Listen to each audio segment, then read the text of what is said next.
Hermanos, tengan ustedes muy buenos días en el nombre de nuestro Señor Jesucristo. Amén. Los invito a inclinar sus rostros para hacer una oración. Y vamos a decir así: gracias Dios, gracias Señor por este momento, gracias por este tiempo de estar unidos en tu nombre. Y venimos hoy, Señor, a mostrarte nuestro amor y nuestro agradecimiento por nuestras vidas, por nuestras familias y por también escuchar de ti. Y te pedimos hoy que también nos dirijas y nos enseñes con tu palabra a cada uno de nosotros, y todo esto, Padre, te lo pedimos siempre en el nombre de tu Hijo Jesús. Amén. Pueden tomar asiento.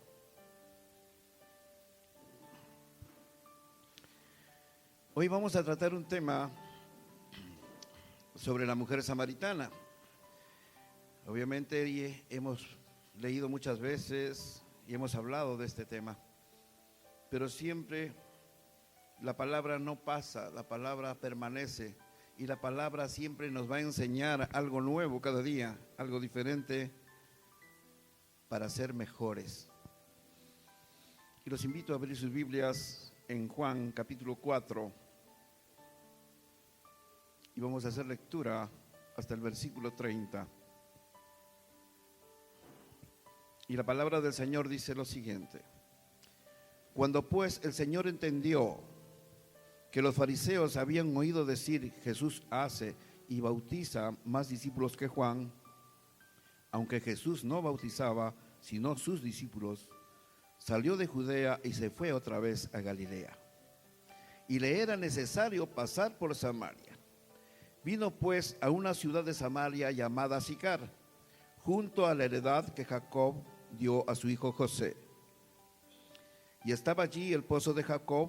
Entonces Jesús, cansado del camino, se sentó así junto al pozo. Era como la hora sexta. Vino una mujer de Samaria a sacar agua, y Jesús le dijo, dame de beber. Pues sus discípulos habían ido a la ciudad a comprar de comer. La mujer samaritana le dijo, ¿cómo tú, siendo judío, me pides a mí de beber, que soy mujer samaritana? Porque judíos y samaritanos no se tratan entre sí. Respondió Jesús y le dijo, si conocieras el don de Dios y quién es el que te dice dame de beber, tú le pedirías y él te daría agua viva. La mujer le dijo, Señor, no tienes con qué sacarla y el pozo es hondo. ¿De dónde pues tienes el agua viva? ¿Acaso eres tú mayor que nuestro padre Jacob, que nos dio este pozo, del cual bebieron él, sus hijos y sus ganados? Respondió Jesús y le dijo, cualquiera que bebiere de este agua volverá a tener sed, mas el que bebiere del agua que yo le daré no tendrá sed jamás, sino que el agua que yo le daré será en él una fuente de agua que salte para vida eterna. La mujer le dijo, Señor, dame esa agua para que no tenga yo sed, ni venga aquí a sacarla. Y Jesús le dijo, ve, llama a tu marido y ven acá. Respondió la mujer y dijo, no tengo marido. Jesús le dijo, bien has dicho, no tengo marido, porque 5 maridos has tenido, y el que ahora tienes no es tu marido. Esto has dicho con verdad. Le dijo la mujer, Señor, me parece que tú eres profeta. Nuestros padres adoraron este monte, y vosotros decís que en Jerusalén, en el lugar donde se debe adorar. Jesús le dijo, mujer, créeme que la hora viene cuando ni en este monte ni en Jerusalén adoraréis al Padre. Vosotros adoraréis lo que no sabéis, nosotros adoramos lo que sabemos, porque la salvación viene de los judíos. Mas la hora viene, y ahora es, cuando los verdaderos adoradores adorarán al Padre en espíritu y en verdad, porque también el Padre tales adoradores busca que le adoren. Dios es espíritu, y los que le adoran en espíritu y en verdad es necesario que adoren. Le dijo la mujer, sé que ha de venir el Mesías llamado el Cristo. Cuando Él venga nos declarará todas las cosas. Y Jesús le dijo, yo soy el que habla contigo. En esto vieron sus discípulos y se maravillaron de que hablaban con una mujer. Sin embargo, ninguno dijo: ¿qué preguntan o qué hablas con ella? Entonces la mujer dejó su cántaro y fue a la ciudad y dijo a los hombres: venid, ven a ver un hombre que me ha dicho todo cuanto he hecho. ¿No será este el Cristo? Entonces salieron de la ciudad y vinieron a él. Hasta ahí nada más. Y ahora vamos a ver realmente qué es lo que el Señor quiere hablarnos a nosotros con su palabra. Y dice que el Señor Jesús se entera que había llegado a oídos de los fariseos que él bautizaba más que Juan el Bautista, aunque los que bautizaban eran sus discípulos del Señor. Entonces él decide salir de Judea para ir a Galilea, para evitar los problemas con los fariseos, porque el Señor siempre tenía problemas pues con los ministros de esa época, porque nunca estaban de acuerdo con lo que él hacía. Ustedes saben que él hacía milagros, hacía cosas que ningún hombre había podido hacer. Entonces los fariseos pues no lo tenían a bien aquello, y es por eso que él decide salir. Entonces decide salir de Judea para ir a Galilea, para evitar los problemas que tenía o podría tener con los fariseos. La palabra dice que le era necesario pasar por Samaria. Con esto entendemos que él tenía una misión que cumplir, porque todo lo que él hacía venía de las órdenes del Padre. Él siempre hacía la voluntad del Padre. Él siempre estaba con los oídos prestos a lo que el Padre le hablaba. Los judíos siempre evitaban pasar por Samaria, porque siempre había problemas con los samaritanos. En aquel entonces, Palestina estaba pues dividida en 3 regiones: Judea del sur, Galilea del norte y Samaria, que justamente quedaba en el centro. Y cuando los judíos pues querían ir a Galilea, no entraban por este camino, porque tenían temor de los samaritanos. Entonces ellos podrían ir por Perea o Decápolis, era otra área, evitando justamente a los samaritanos, porque entre samaritanos y judíos había un odio tremendo. Pero el Señor decide ir a Samaria, aquel lugar donde había problemas con los judíos. Pero ¿quiénes eran los samaritanos? Bien, era la mezcla, había una mezcla de razas. Los judíos en un tiempo tomaron esposas y de igual manera esposos de otras razas, y al mezclarse aquellas razas adquirieron no solamente sus hábitos y costumbres, sino también sus religiones, y por lo tanto aquellos judíos mezclados eran samaritanos y tenían religiones que no eran la que Dios quería. Y es por eso que los judíos no lo podían ver, porque aquellas personas no estaban en el camino que Dios quería, porque estaban impuros, eran personas consideradas impuras. Entonces por eso viene ese odio tremendo que tenían entre aquellos. Cuando vamos viendo el versículo de 5 al 9, vamos lo siguiente: el Señor llega a Sicar, una ciudad de Samaria, y allí se encontraba el pozo de Jacob. Y la palabra dice que el Señor, cansado del camino, se sentó así junto al pozo. El Señor estaba cansado. Es que el Señor era un ser humano. Era el Verbo hecho carne. Era el Señor Jesucristo. Era el Rey de Reyes, Señor de señores, tomando un cuerpo humano. ¿Con qué finalidad? Con la finalidad de dar el mensaje del reino, porque su Padre lo envió y él siempre cumplía lo que su Padre le decía. Era un hijo obediente y noble. Y la palabra dice que vino una mujer de Samaria a sacar agua, y Jesús le dice a la mujer: dame de beber. Pero si es que no podían hablarse entre judíos y samaritanos, ¿cómo es que el Señor Jesucristo le dice: dame de beber? Aquella mujer había llegado a aquel pozo justo cuando Jesús se encontraba allí. ¿Coincidencia? Las coincidencias no existen cuando se trata de la vida del Señor Jesucristo y cuando se trata de nuestras vidas. Nuestras vidas están en el Señor Jesucristo. Nuestra vida no es una casualidad, es una realidad en Cristo. Es una realidad en Él. No olvidemos eso. No nos dejemos distraer de las cosas de este mundo. No olvidemos quiénes somos. Somos sus hijos. Y estamos viendo lo que el Señor está haciendo con una mujer de Samaria. Y la mujer le responde con sorpresa, ¿no? Porque ella se siente sorprendida. ¿Cómo tú, siendo judío, me pides que te dé de beber? Sabes que soy una mujer samaritana. Sabes bien que entre judíos y samaritanos nos odiamos. Y más aún si un hombre habla a una mujer. El Señor no estaba viendo la condición de esta mujer. El Señor no estaba viendo la raza de esta mujer. El Señor no estaba viendo el pecado de esta mujer. El Señor estaba viendo y estaba queriendo ayudar a esta mujer. Él en ese momento estaba rompiendo todo yugo, estaba rompiendo todo lazo de odio, todo lazo de opresión. Estaba rompiendo todo aquello que hacía que las personas no estén cerca.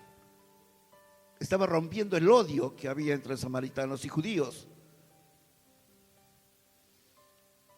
Pero con qué delicadeza se acerca aquella mujer. Dame de beber. Le pide algo. Pero en ese algo el Señor, en una forma muy inteligente, se está acercando a aquella mujer y aquella responde. Muchas veces el Señor nos habla de alguna u otra manera, pero nosotros no escuchamos o no queremos oír la palabra de Dios, no queremos oír el mensaje que te quiere dar. Y ahora vamos a ver qué es lo que sigue ocurriendo. Jesús le dice, como te dice muchas veces, o nos ha dicho a nosotros, si conocieses el don de Dios, ¿y quién es el que te dice, dame de beber? Él está diciendo, tengo un regalo para ti. Un don es un regalo. Tengo algo para ti. El Señor siempre tiene algo para nosotros, porque somos sus hijos. Él siempre va a tener algo bueno para ti, para mí, para todos aquellos que su corazón pongan delante de Dios. Y Él está diciendo a aquella mujer, tengo algo para ti. Y si tú supieras quién es el que te está diciendo. También le dice, si tú me conocieses, cambiarías tu forma de ser. Pero ella todavía no se da cuenta. Como muchas veces en algún tiempo el Señor nos hablaba y nosotros no nos dábamos cuenta de lo que Él nos estaba diciendo. Y nos hablaba a través de muchas formas. El Señor habla, de muchas maneras. Y luego le dice, si tú supieras quién es el que te está hablando, tú le pedirías y Él te daría agua viva. El Señor siempre quiere ayudarnos. Él siempre quiere darnos de esa agua de vida, que es el mismo Señor Jesucristo. Él es aquella agua que está dentro de uno, de nosotros. Cuando lo recibiste, cuando Él te tocó, cuando Él puso sus manos sobre ti, cuando tú te llenaste de esa agua viva, cuando tú sentías que todo tu ser se transformaba y lo único que podías decir era perdón, Señor, perdón, Señor, perdón, Señor. ¿Y por qué le pedíamos perdón? Porque no lo habíamos reconocido hasta ese momento. Y cuando tú lo reconoces, ese amor tan grande, tan inefable, esa expresión de luz de Él, de amor, de sentimiento que no es humano, porque es algo sobrenatural, porque es de Dios, es divino, hace que tú cambies totalmente todo tu ser. Pero permanecer en ese cambio tiene un precio. Dejar la carne, dejar tus formas de pensamiento, dejar tu voluntad, dejar tu hipocresía, dejar tus odios, tus envidias. Tienes que dejar todo aquello para poder permanecer en la luz de Cristo. Es necesario. Y el Señor nos lo recuerda cada momento y cada instante, que seas una persona diferente, que no te dejes llevar por las corrientes del mundo, que lo único que hace es distraerte. Son placeres momentáneos que se terminan y se acaban, mas la vida abundante en Cristo no se terminará nunca. Eso es lo que tenemos que saber. Y esto es lo que el Señor está hablando a aquella mujer.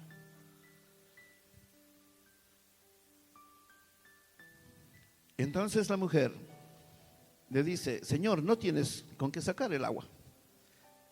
Porque todavía aquella mujer estaba pensando en la parte física, no estaba pensando en la parte espiritual, no sabía todavía.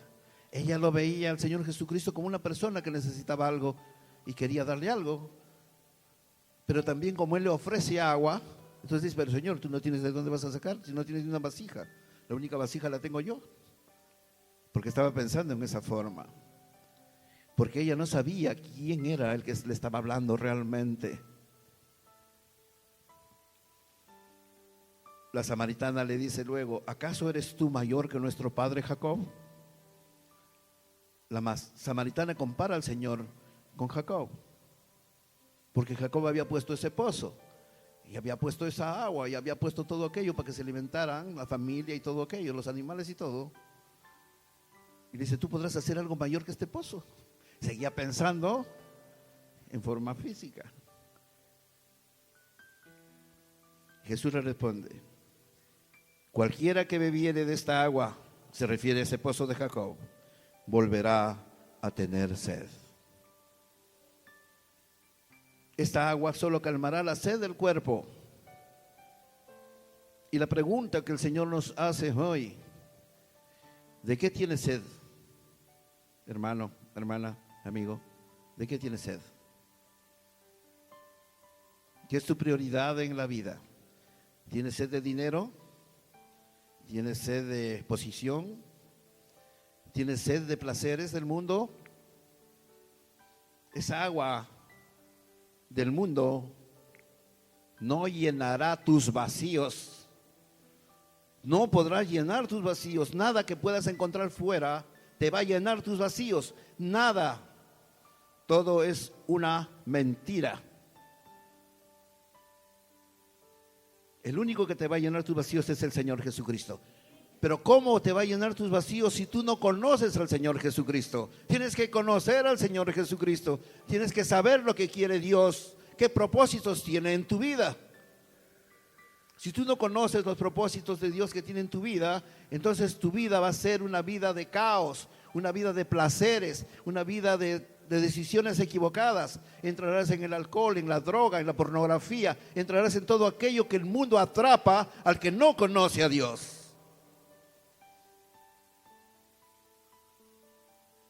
Pero aún nosotros como cristianos tenemos que permanecer en la fe, permanecer en la simiente que es la roca, para no poder caer y deslizarnos, porque aquel está como león rugiente viendo a quién devorar. Y ustedes saben a quién me refiero.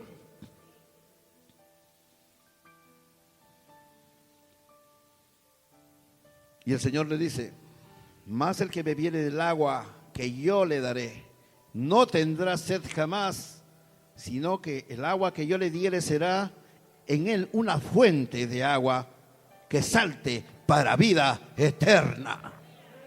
Para vida eterna.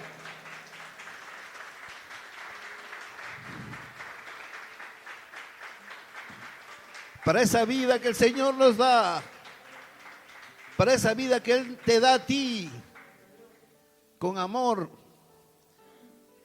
Es algo que no entendemos, el amor de Dios hacia nosotros. Él nos ve como pequeños niños rebeldes y traviesos, y con amor nos mantiene firmes. No nos desprendamos de las manos de Dios. El Señor le está diciendo: vas a tener una nueva vida, aquella mujer. El Señor empieza a llegar al interior de esta mujer, a la parte interna, su alma, al espíritu.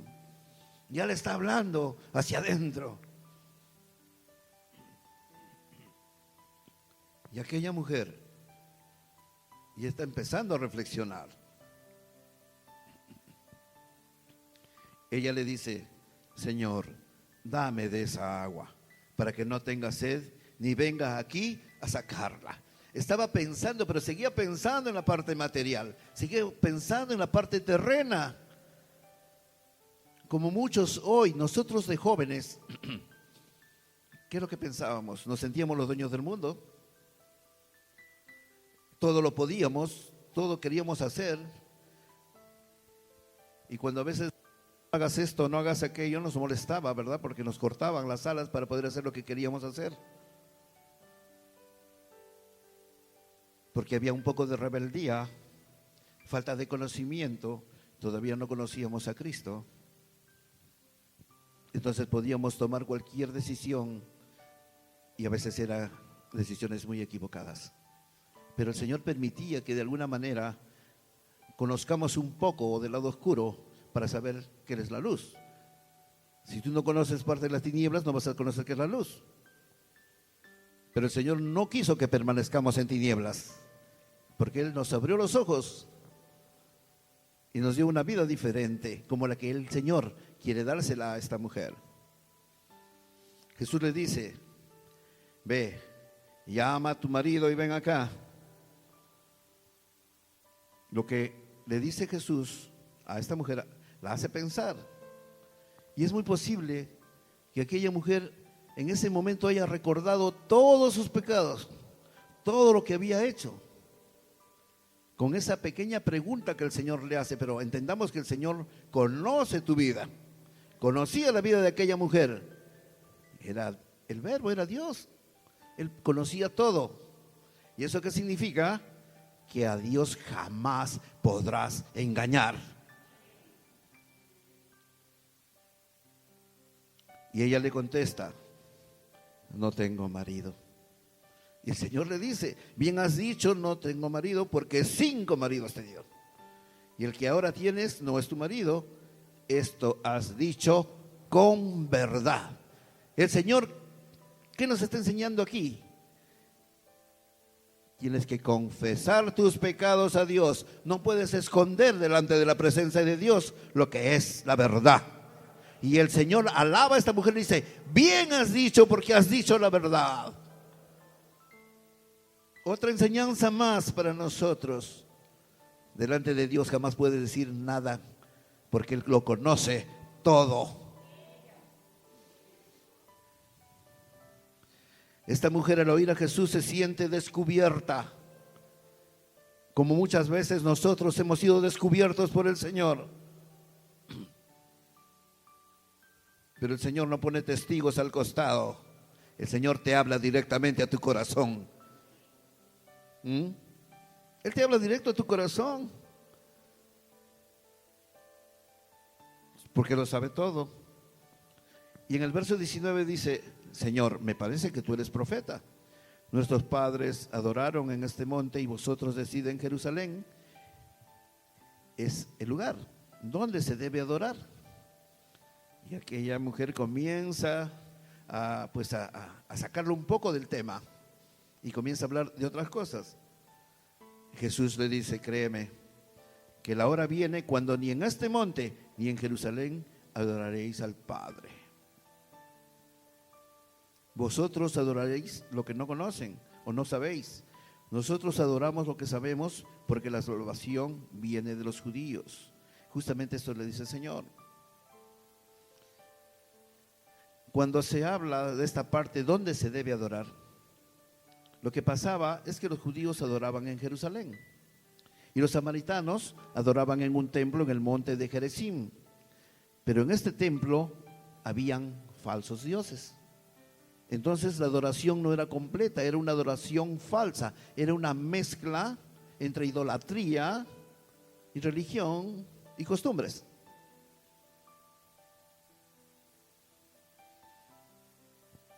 Y el Señor no le gustaba aquello, no le agrada. El Señor, ¿eres blanco o eres negro? No puedes ser tibio porque te vomita de tu boca.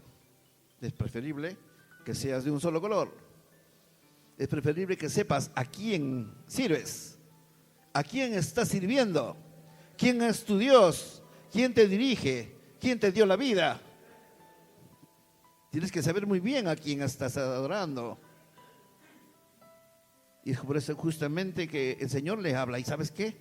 Va a haber un momento en que no se va a adorar ni aquí ni allá. Cuando el Señor le dice que la salvación viene de los judíos, sabemos que Dios escogió al pueblo judío para transmitir a través de sus profetas la salvación. A través de sus profetas se hablaba del Mesías, se hablaba del Señor Jesucristo, que viene de un linaje judío. El conocimiento de Dios es necesario para saber los propósitos de Dios. Bien. Cuando el Señor le dice que la salvación viene de los judíos, Él estaba hablando no solo de los profetas, Él estaba hablando de sí mismo, porque Él fue enviado por Dios Padre para la salvación, para quitar el pecado del mundo. Él era el Cordero que quitaba el pecado del mundo. Entonces justamente Él está hablando de Él también. En el verso 23 dice: mas la hora viene y ahora es cuando los verdaderos adoradores adorarán al Padre en espíritu y en verdad, porque también el Padre busca que le adoren. Dios es espíritu, y los que le adoran en espíritu y verdad es necesario que adoren. ¿Qué se necesita para adorar a Dios? ¿Se ha puesto a pensar? ¿Qué se necesita para amar a Dios? ¿Qué se necesita para adorar a Dios? ¿Qué se necesita? Conocerlo. Si lo conoces, vas a amarlo. Tú no puedes conocer a alguien que no conoces. Y el Señor se presentó en tu vida, en mi vida. Entonces tienes que amarlo y adorarlo en espíritu y en verdad. Bien. La mujer le dice: sé que ha de venir el Mesías y nos declarará todas las cosas. El Señor responde y le dice: yo soy. Imagínense qué tal encuentro de aquella mujer con el Señor Jesucristo. Imaginemos por un instante que el Señor en presencia física dice: yo soy el Cristo, yo soy el Mesías.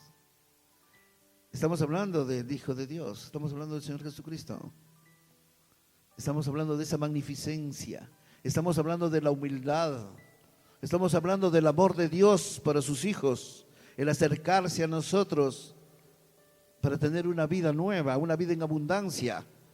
Una vida no de problemas, una vida no de discordias, una vida no de distanciamientos, una vida no de separaciones, una vida de unidad quiere el Señor en cada uno de ustedes.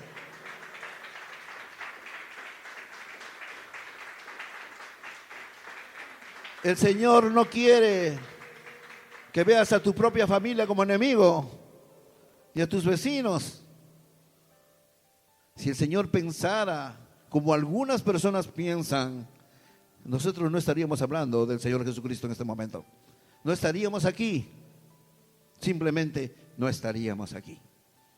Pero el Señor nos escogió.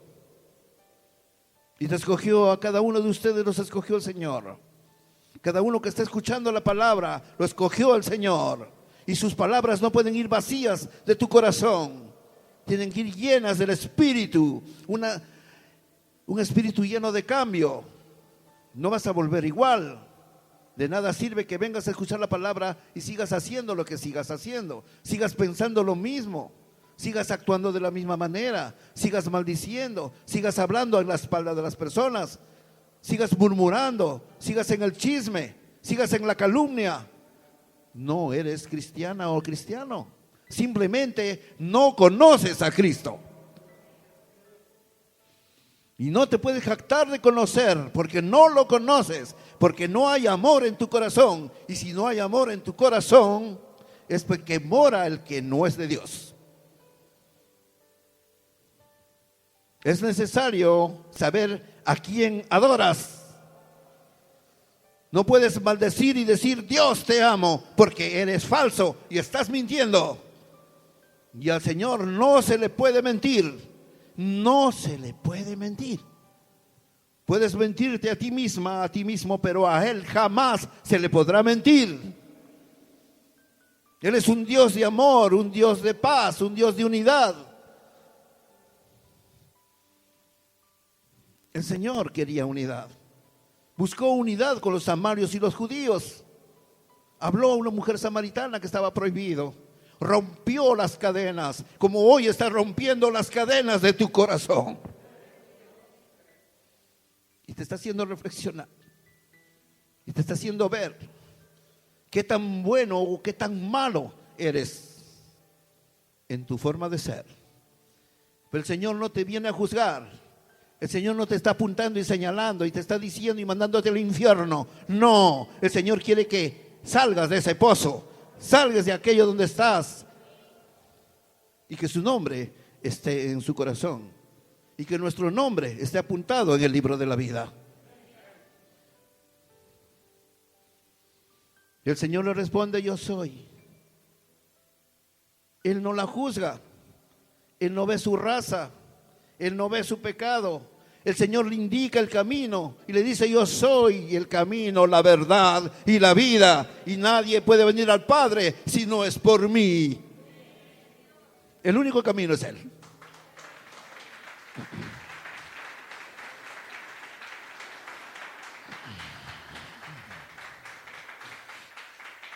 La palabra dice de que regresan los discípulos, porque ellos se habían ido a comprar comida, porque el Señor esperaba ahí, ¿verdad? Y se maravillan al ver al Señor hablar con la mujer samaritana y se quedan maravillados. Yo creo que ellos siempre se paraban maravillando de las cosas que hacía el Señor. En el verso del 20 al 30, bueno, dice: la mujer samaritana deja su cántaro, sale corriendo a la ciudad a contar lo que le había pasado con el Señor. Entonces mucha gente salió de la ciudad para ver y dar el encuentro a Jesús. ¿Qué es lo que hace aquella mujer? ¿Qué es lo que hicimos nosotros en un tiempo cuando el Señor te tocó? ¿Recuerdan lo que hicieron? ¿Saben lo que hicieron? Comenzaron ¿a qué? A testificar. El Señor me tocó, el Señor me hizo cambiar, el Señor me curó, el Señor hizo un milagro en mi vida, el Señor hizo algo, el Señor salvó a mi hijo, el Señor levantó a mi hijo, el Señor lo sacó de la cárcel, el Señor lo levantó de lo que estaba mal. El Señor era rebelde y ahora es un hijo noble. No lo hice yo, lo hizo el Señor Jesucristo. El Señor cambió tu vida, el Señor ha hecho milagros siempre en tu vida, pero a veces no lo ves porque pasa rápido y crees que es lo normal. Nada podemos hacer sin el amor de Dios. Nada podemos hacer sin el amor de Dios. Él es el único que va a mover, el único que va a cambiar nuestras vidas. Y entonces aquella mujer corrió a la ciudad y comenzó a avisar a todos los pueblos: miren, hay alguien que parece que es el Cristo, aunque se lo había dicho, pero todavía seguía con dudas, porque el corazón del hombre es así. El corazón del hombre es dudoso, pecaminoso. ¿Será, no será? Estás viendo la realidad, pero no quieres verla. Estamos como en un mundo de tinieblas, enceguecidos por nuestras formas de pensamiento. Pero aún así, el amor de Dios era mayor en el corazón de ella, y ella comienza a testificar y dice que muchos samaritanos fueron transformadas sus vidas en el Señor Jesucristo. Y es por eso que muchos samaritanos creyeron en Dios y empezaron a romperse de repente aquellos yugos de solamente en aquellos que el Señor pudo tocar. El Señor nos está enseñando y nos enseñó hoy algo muy grande: que debe permanecer la unidad, que debe romperse todo yugo, que no puedes estar viendo los errores de tus hermanos o tus hermanas, no puedes estar mirando lo malo que puedan tener. El Señor dice: mírame a mí primero, y yo a ver, y te diré los errores que tú tienes antes que puedas nombrar los errores de los demás. Porque el trato que tienes no es con tu esposa, ni tus hijos, ni tu familia. El trato es con el Señor Jesucristo. Él, con Él y nada más que con Él. Esa es la verdad, esa es la verdad. Pero el Señor era un ser de misericordia, un ser que en sus labios estaba el perdón. Él era una persona que soportaba a las personas que no podían creer en Él. Él siempre era manso, tenía una mansedumbre, pero tenía a Dios en su corazón. Esa es la diferencia. Y es por eso que nosotros debemos aprender a ser como el Señor Jesucristo. Por eso Él dice, seguidme a mí. Yo soy el camino. El camino para nuestra vida ya está trazada. El camino es el Señor Jesucristo. ¿Qué camino voy a seguir? El del Señor Jesucristo. ¿Cómo vas a seguir el camino del Señor Jesucristo? Escuchando sus palabras, escuchando lo que Él quiere decirte, como hoy nos habló a todos hoy, ¿verdad? Nos ha hablado a cada uno de nosotros, porque la palabra nunca se irá vacía. Inclinemos nuestros rostros. Padre mío, gracias, Señor, por tu palabra. Gracias por todas las cosas que haces en cada uno de nosotros, en nuestro ser. Te pedimos, Señor, que nos ayudes a ser más fuertes cada día contigo. Quita toda debilidad, Señor, en nosotros, y que nuestra debilidad se haga fuerte contigo en cada uno de nosotros. Enséñanos a soportarnos unos a otros, así como tú nos soportas a nosotros, Señor. Enséñanos a perdonar más. Enséñanos, Señor, porque necesitamos cada día más de ti. Danos sabiduría, Padre, más que cosas materiales, porque las cosas materiales se terminan y se pierden. Preferimos que nos des sabiduría para poder ayudar a muchas personas que necesitan de ti. Y te damos las gracias porque nos utilizas a cada uno de nosotros como vasijas para poder dar de lo que de ti sale. Venimos también, Señor, a pedirte por todos aquellos que están enfermos, por todos aquellos que están en los manicomios, por todas aquellas personas que están sedientas de ti, que están en aquellos espíritus secos y áridos y debilitados. Venimos a interceder por ellos, Padre mío, para que tú, en tu misericordia, puedas darle una gota de tu amor. Te pedimos también por los médicos, enfermeras, por todo ese grupo de servicio hacia la humanidad, para que tú, Señor, puedas bendecirlos y dirigirlos en todo aquello que tienen que hacer. Gracias por todo lo que tú nos das. Y todo esto, Señor, siempre te lo decimos en el nombre de tu Hijo Jesús. Amén.